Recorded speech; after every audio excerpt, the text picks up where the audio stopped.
When that song got the ball rolling, really, for the album.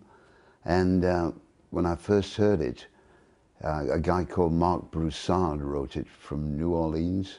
And he was a guy who worked with crayfish, he picked crayfish for a living.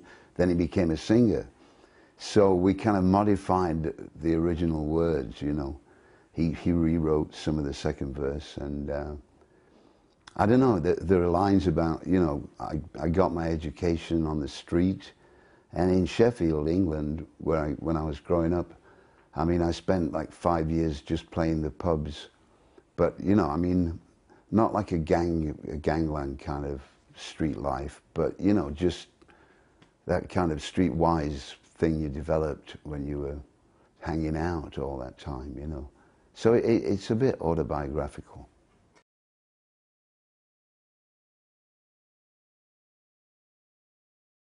Yeah. Well, the last record I had out, Hymn for My Soul, didn't really do that well in Germany. It was the last record I made on EMI with Ethan Johns, and I enjoyed making the record, but I think it was we did it on tape, and it was more of an intimate sound. And when I got this new deal with Sony, they said, we want a Cocker record, to give us more of a Cocker record. So it had me thinking, when I got with Matt Soletic, the producer, what kind of record are we going to do? And Matt was saying, well, I think what we're looking for is like a modern soul, you know what I mean? And I did all the tracks live with the band, but Matt had more of an insight into, modern day radio, or just doing all that clever kind of electronic stuff. I gave him full rein on that, because I really didn't know, I mean, I'm more of an old gospel kind of guy, so, blues guy. So we tried to give it a bit more of an acceptable sound for the times, really.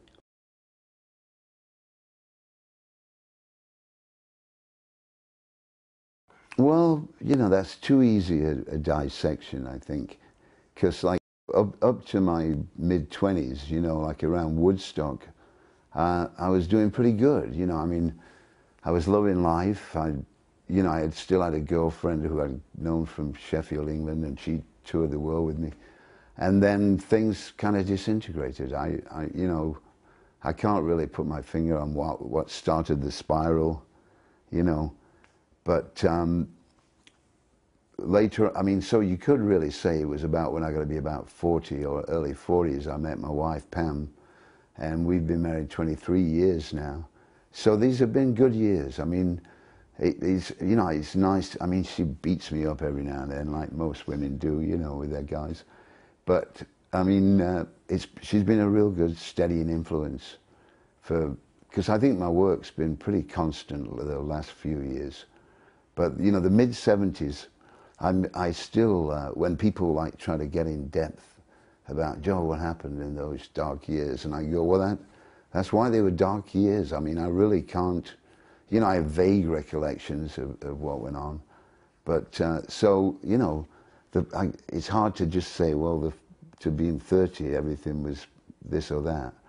Because it was like when I was about 26, 27 that things went off for a bit,